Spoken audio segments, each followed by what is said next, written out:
Hello, my name is Janice B. Gordon, and this is Scale Your Sales Podcast. Welcome to Scale Your Sales Podcast, listed number 9 of 43 best podcasts for every sales professional. I am Janice B. Gordon, the customer growth expert, recommended by LinkedIn Sales as one of 15 innovating influencers to follow. In today's episode of Scale Your Sales Podcast, my guest talks about how you can become a master of objection prevention. His whole focus of sales is around objection and how you can handle that, how you can get your emotional state intact in order to handle projections, and more importantly, to practice it as well. So we had a great discussion about training, coaching, practicing for skills, but also he gave real insight into how you move your buyers forward. What are the two main things that they need in order to move forward? So you're going to love this great conversations that we had on Scale Your Sales podcast. My next guest is known as the Sales Sensei. He is the founder of the Sales Dojo, where entrepreneurs, business professionals, and sales leaders go to practice their skills live in an interactive and safe environment. Welcome to Scale Your Sales podcast, Joe Marcoux. Yes, thank you so much for having me here. I am so pleased, Janice, that I got the opportunity from you to be able to be on your show. So thank you so much. I am honored to be here.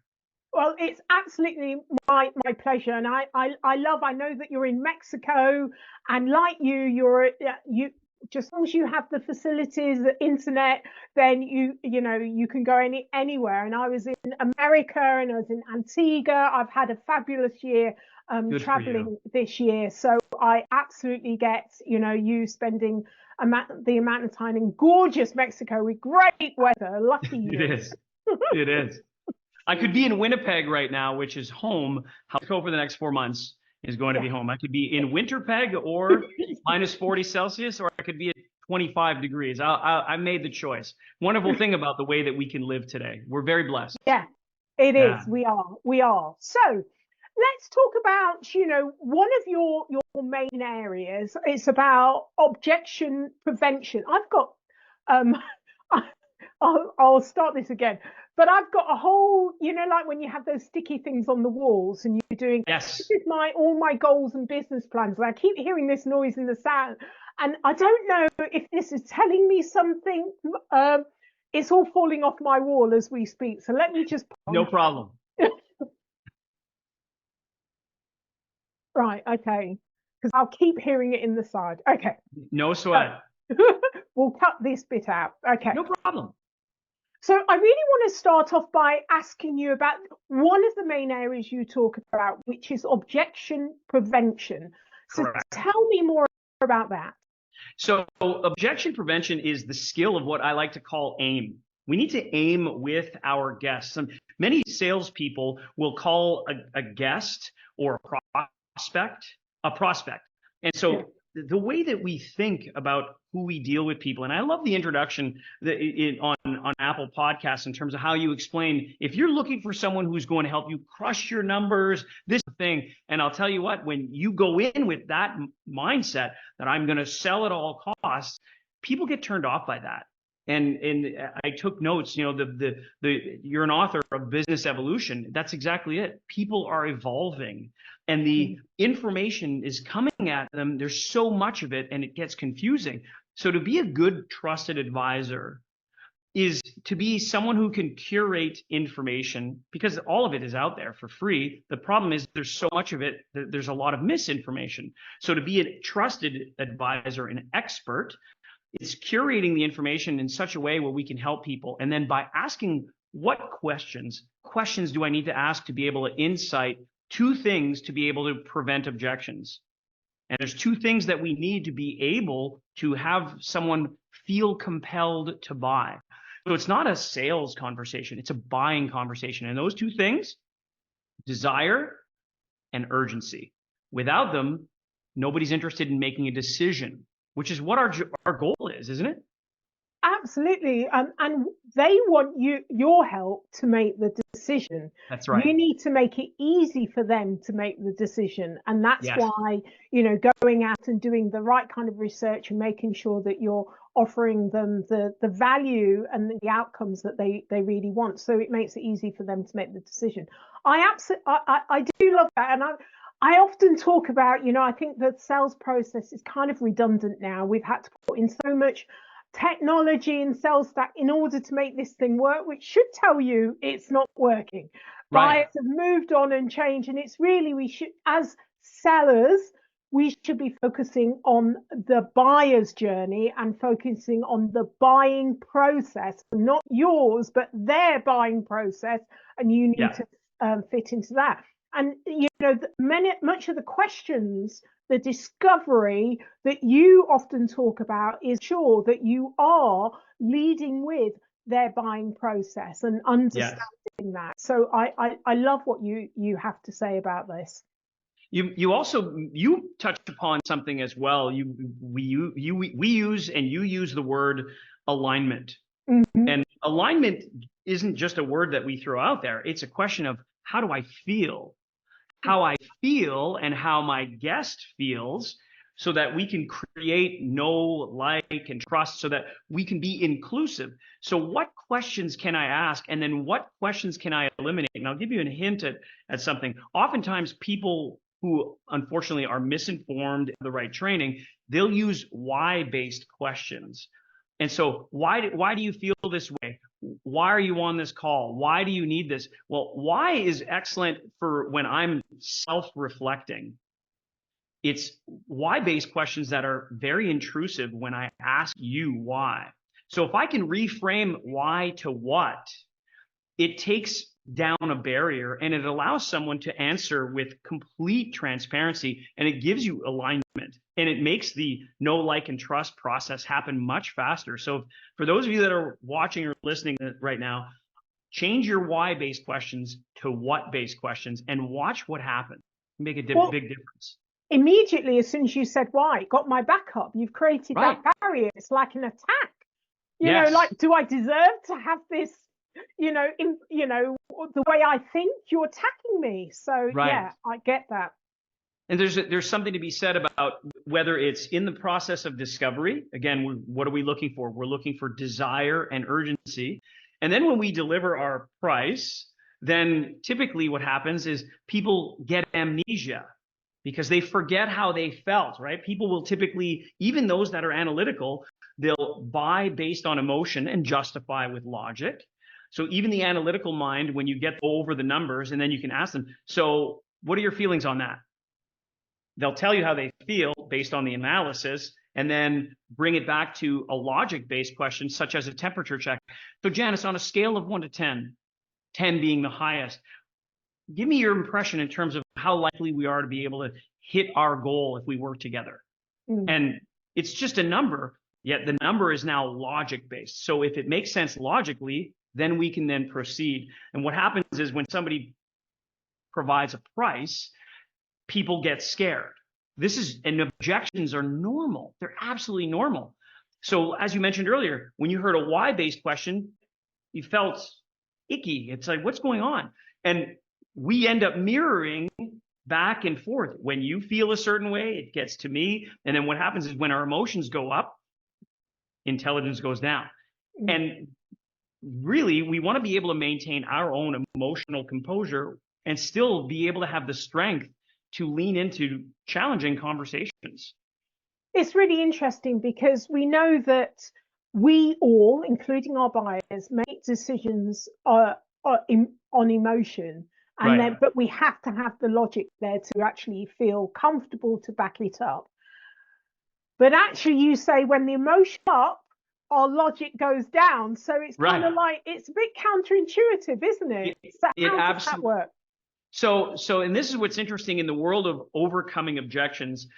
It's for us, as we'll call ourselves the trusted advisors or the sellers, it's up to us to be able to have composure and really to be able to practice. And this is the problem that I see in my own sales training experience where I have personally, and I'm sure you have as well, Janice, I've personally spent hundreds of thousands of dollars in my career, no joke, to go to weekend workshops and purchasing programs and watching videos, and spent a lot of time and having to get on airplanes and go work for a weekend and then leave with the intention or the opportunity to learn something.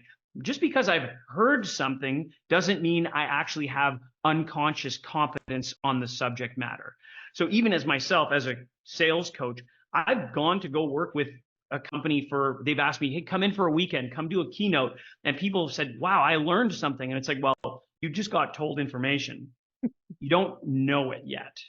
And so, I've had the experience where people have said, yeah, we had a big bump in our sales. And then within a few weeks, old habits crept back in.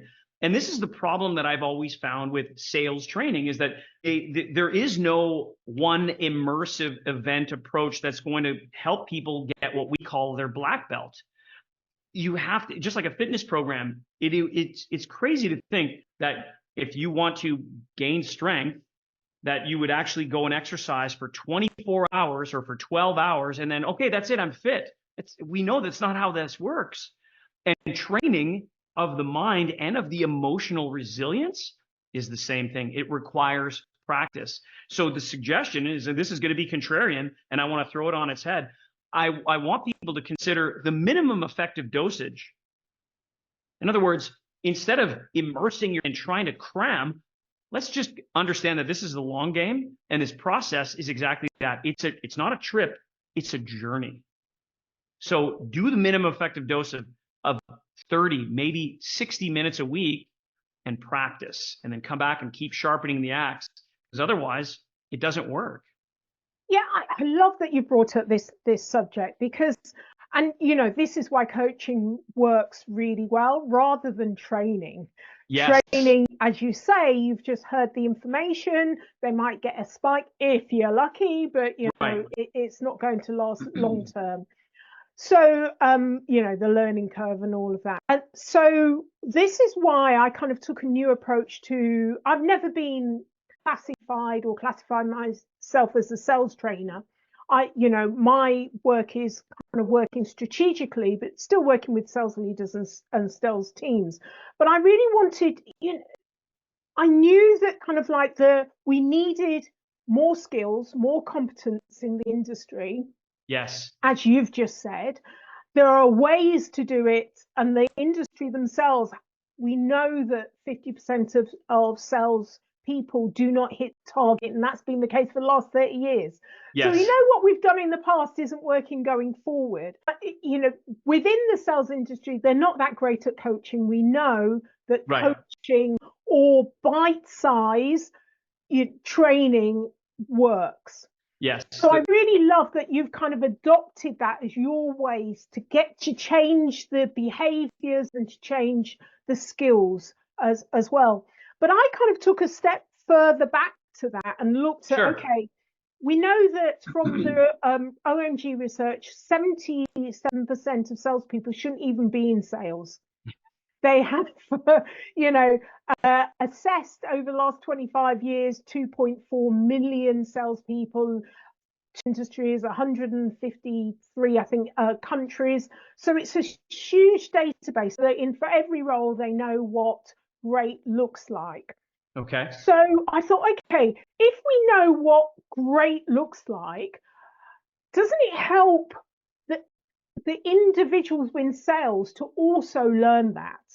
Even what I've discovered is when you have somebody that really shouldn't be in sales and you do an assessment and you're both kind of talking it through what's come out, what they walk away with is known strengths. They know more about themselves. They have that insight, and often they abdicate them out because they know that they're struggling.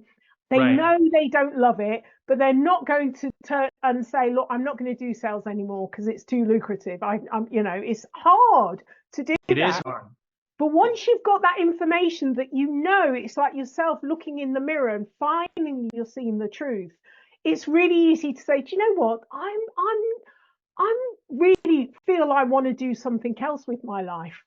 Yeah, well, and this is where I find interesting with whether it's the entrepreneurs that we deal with, for example, they have a passion for what their offer is, or their product, or their service. And at the beginning, people start off as an army of one. Mm. And so they have to learn the skills. Ultimately, though, what I hope for them is to sell themselves out of that position so that they can continue to do marketing and product development and the like, so that they can place the, like you say, the appropriate people, which really gets their business to scale. Yeah. Because without it, then they're going to be on this hamster wheel of doing it all, and they're not delegating. And then of course, are you delegating or are you abdicating? You use the word abdicate, and I appreciate that word. So it's a fair statement. If you know that you can hire the right people with the right who have the right intention and the right, like, just a good person, you can train them to be excellent at sales. If you are bringing someone who's coming in and I can close, that could get you into a lot of trouble. Yeah, because they often pick up on the old sales skills, Exactly. don't they? Which isn't relevant today. And Not at all. I think you're absolutely right that the founder, the business owner shouldn't be working in, they should be working on. Yes. But the thing is, I think with sales, and especially with founders, I always say to them, you really need to learn how to, you may not be amazing at it, but you have to learn how to sell, because that is the core, the engine in business. Yeah, it's the oxygen. Yeah. Exactly. If you don't know how to revive your own organization, if you don't and especially as you're starting out and growing, there's so much insight and knowledge you can gain from your customers by asking them those discovery questions, by understanding what kind of objections are coming back, to understand how the product needs to develop going forward. It is essential in the early years of your business that you're really at the front end with the customers. And then also when you're recruiting someone, you understand what you're recruiting for, done some of it yourself. And as you say, great word, this is the oxygen of your business. You cannot abdicate that at all. It's interesting because there's a tip that I want to leave for you, your listeners specifically. If we want to be able to delve deep and truly follow the threads of desire and urgency and do objection prevention, I lean on what I call my friend TED. And it's an acronym that stands for tell me, explain to me, describe to me. And you're naturally doing this, Janice. You ask questions and then you allow people to speak. And then so tell me a little bit more about this. Explain to me what this would feel like. Describe to me what happens when. And what we do is we just allow ourselves to go deeper. And in the world of Zoom, I always hold my notepad up, allowing people to see that I'm taking notes. I know that the younger generation love to type. I like to ask my TED-based questions. I take notes because, again, 55% of the way we communicate is visual. And so by doing this, I just allow people, because I do take notes, and I let people see that I care enough to take notes, because people don't care about how much you know until they know about how much you care. And so by doing these little actions of taking notes this way, or telling people, listen, I'm typing, we're going to type. You could say, I'm typing right now. Don't think that I'm looking at Facebook or my stock portfolio. I'm just taking notes of what we're doing. So tell me a little bit about, explain to me about, describe to me, talk to me. And these are the TED approach opens up the door to true desire and urgency. That's objection prevention. And then when an objection does happen, it's a two-step process that I want to share with you and your listeners. And it's simple. It's elegant. An objection happens, I simply acknowledge you, and then I ask a question. Acknowledge, ask a question. Acknowledge, ask a question. So somebody says, Janice, this is really expensive. Instead of letting my emotions go up, my intelligence goes down. It's simply acknowledge, Janice, I really appreciate you letting me know how you feel. I'm curious, what exactly are we comparing this to? And just continue the conversation, move it forward and get an understanding, as opposed to, if you remove the acknowledgement, what happens? And you just ask the question, Joe, that's really expensive. What exactly are we comparing this to? It comes off as abrasive. So adding the habit, and this is behavioral, so that when we add the habit of acknowledgement, it makes a huge difference. And then what we like to work on, tone of voice, body language, because tone and body language combined are 93 way we communicate. So a lot of times people go, so what do I say when they say I need to go speak to the accounting department, or I need to go speak to my spouse? I need to think about it. We can give you the scripts. I'll give you and your listeners an access to the Sales Objection Mastery Guide. It's a free guide. I'll give it to you, Janice, and feel free to give it to your listeners. That's 7% of the solution. The true solution is regular practice, so to make sure that you come across authentic as opposed to a robot. Yeah, yeah. So what about the view that, well, there's two. One is that objections are back. It could be a signal to buy, but there's only a few questions that I have. Yeah. So it's quite open and inquisitive, right? Because the word objection, words of power. Word objection is almost like there's a block in that word. Right, there's resistance. Like yeah, exactly. And we don't really want that. So that's one thought I had. And the other is, if you get many objections before you know, in the sales cycle, that, you know, before you might close, then there's something to say that there's a lot of work you haven't done at the beginning, and that's 100%. Why you have all the objections at the end. Yes. So how do you take that back to make sure next time round that doesn't happen? Right. So this is where it's so important to audit your approach. And to have outside eyes do it for you is even better, because we typically don't audit ourselves well, and ego can get in the way. So when you have somebody like yourself who's a coach who can look at or one of your team members that can audit a sales or what we like to call a buying conversation, I like people to feel compelled to want to buy. So we call it a BC. It's a buying conversation. So if you're running into too many objections, there's something wrong with your rapport building and discovery process, which we like to call the AIM approach: align, inspire, motivate, and empower. If I can alignment, inspire someone to move them forward, to motivate them to feel empowered to do what? Decide, then we're eliminating objections before they happen. Objections in and of themselves, for those of us that are in sales, we have to remember that objections are normal, and we have to have the skills. We've been talking skills repeatedly. We have to have the skills to be able to overcome them. And you're right, they're feedback, and there's emotional feedback in this context. Because again, when I hear a price, and some of it is strategic. In the business-to-business world, you can have someone who's a buyer, and it's part of their process to say, I need to go and speak with the next person in line. I do not have the authority to write the check. And so then the question becomes, what do I do to be able to move things forward? Because it's not transactional, like going in to buy a gym membership. The business-to-business world, sometimes it's 18 months. It could be up to 3 years to be able to finally get to the end of that cycle. And you and I are having a conversation based on a relationship. And that's the point. And so objections are normal. How do I handle them? What do I need to say? And more importantly, how do I say it so that I don't come across abrasive?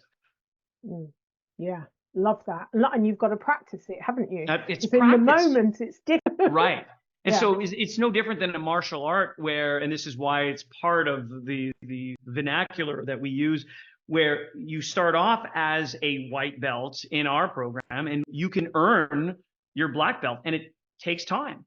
It takes time. And some people get there faster than others. You can't buy it. You have to put in the time, put in the practice. You want to build body strength, you have to put the time in the gym. It doesn't happen on a weekend. You're just going to end up being really, really sore on Monday if all you did was exercise all weekend. So if you look at it, right? Were you there? Like because I've been in America, haven't had my usual routine. And so after the gym for the last couple of days, I can barely sit down. Isn't that amazing? Right? And so and this is what's interesting, is that if we don't keep up the practice, what happens? Well, we end up losing some of that strength. The axe in and of itself gets dull. So this is why consistency in terms of how we eat and how we exercise has an effect in terms of our physical well-being. Well, consistency in terms of how we coach and practice not only what we're thinking, but how we can feel when we do encounter the normalcy of resistance during a buying conversation. It doesn't mean that we can't eliminate objections and we can't get to a place where somebody says, okay, how do I sign on? I mean, that happens and that's wonderful. We're better off to be prepared. And there's a saying that says, you're better to be a warrior in a garden than a gardener in a war. Yeah, absolutely. Okay, so what practical strategy would you enable buyers to buy? What practical? Yeah, a practical strategy that would. Yeah. So I like the idea of being able to get to a place where we've created or been able to discover some SMART goals. What is it that they're looking for to achieve? And then having something that is specific, measurable, attainable, realistic, and timely. Because now once I have, and my preference would be come up with 3. What are 3 SMART goals that allow us to delve into the desire? And then what's the urgency? What's the time frame that we want to be able to achieve that? So coming up with SMART goals, specific, measurable, attainable, realistic, and timely, critical component to the discovery process. That's going to help you do a better job and you'll see scale happen. So do you mean that you ask the buyer these 3 questions that will help to establish early and though it's asked in a way as being smart. I don't know. How is that what you mean? Say for example, for a business, their goal is to be able to achieve a certain level of, and I'm thinking from an exercise perspective because we've been talking exercise. They want to be able to get more members into their program. Well, let's focus then on the North Star of their business. Revenue will happen. Profit margins will happen. It could be, so how many Google reviews are you looking to achieve, which help SEO and help drive leads? How many referrals are you looking to achieve on the monthly basis to be able, again, do the same? What are video testimonials worth to you? How many of those do you want to have? So now we have measurable goals that will lead us. And then in terms of a time frame, I'm saying a month, we could say per week. And so now we have things that we could measure to help achieve, as opposed to what's the dollar amount. Right. It's not necessary. The dollar amount, yes, is important. Wouldn't it be great to be able to have something that drives us from a passion perspective, that I know that if I'm doing this and I'm getting, for example, these 3 metrics of referrals, reviews, testimonials, that if I'm measuring these, the rest is. Right. Okay. Yeah. So it's actually breaking down that revenue goals into actionable, measurable targets that they need to achieve, and then the revenue comes through. Exactly. And you're using the word target, which is so important, because if we don't have a target, then nothing happens. It's just, it's flotsam and jetsam. It's the bubbles on the shoreline, right? It's just back and forth and you're not in control. It's beautiful, but really we want to be able to have an oar in the water and at least direct the ship in the right direction. Absolutely. Absolutely. So Joe, if you were on a desert island on your own, what would be the one thing you do? Ooh, that is a wonderful question. The one thing, and again, let's assume it's not technology where I would be connected with people and I don't have internet. I would likely take a desert island, assuming that I would actually take a fishing rod. Why? Because with the serenity that I have, it's one of my passions. I love to fish, and it would also be on a desert island. It would be a way for me to be able to at least eat. So I would be able to hit 2 birds with 1 stone. I would be able to do what I love to do when I'm not working. And there's something about the puzzle piece of fishing that I enjoy, because it's not just put a worm on a hook and fish. There's always, okay, this bait might not be working. It might not be the right position, time of day. So where on the island would I would go? So I enjoy that whole process. I do enjoy when I have a fish on the line, and I also love to cook. So all of this, I'd get a fishing rod. Yeah. You know what? I always thought fishing was quite boring, but now you've explained that there's a lot more to it, and trying to work out the puzzle of getting Absolutely. it right. So it's almost Yes, like it's cat and mouse, isn't it, really? It's it that is. challenge. Yeah. It truly is, because there's a way to present your bait no different than the way we have to earn the right as sellers. We have to earn the right to get to the point where we can pitch. Until then, and you and I both know this, people are pitching way too aggressively, way too soon. They have an ETR, which we call earned the right. Well, there's the same thing when it comes to presenting your bait to a fish. There's a time of day. There's something that needs to be appropriate. So we have to figure all of this out. And how do we do that? We have to learn the behavior. What's the pattern of the fish? Time of year changes because they migrate differently. There's a spawning season. So I love the puzzle of the sales conversation, the buying conversation, as much as I love fishing. And again, I'm a foodie, so I love to eat. So there's that too. What I was smiling at, you obviously really passionate about fishing, but also I really love the way that you brought that back into sales as well. You did my job for me. The analogy of fishing and sales. It's brilliant. Excellent. Love that. Thank you. How can listeners get hold of you, Joe? I would encourage people to get a hold of me on LinkedIn. Look up Joe Marcoux. So LinkedIn, Joe Marcoux, you'll find me there. It's probably the best place to find me. I absolutely would encourage anyone, if they're curious to find out more, take advantage of what I'm going to be giving to Janice, or, hey, I'm curious to maybe try this thing. What can I do a drop-in session? Because we do this on Zoom. Feel free. We just want people to experience the interactive live training. It's a lot of fun. And we share, like you and I have had today, Janice, we share a lot of laughs, and people learn something and they can take home some actionable items. Yes. Excellent. Thank you for that. I'll put it all in the show notes so people can get access to that. So it's been an absolute pleasure. Oh my God, I can't believe how quickly the time's gone. It's gone fast. I know, really enjoyable. Loved it. Thank you so much for being a guest on Scale Your Sales podcast, Joe. It's my pleasure. Thank you for listening to this week's episode of Scale Your Sales podcast. If you like this discussion, feel free to listen to other episodes or watch the captioned show on YouTube and subscribe to future episodes. I would really appreciate it if you would leave a positive review on iTunes. Thank you.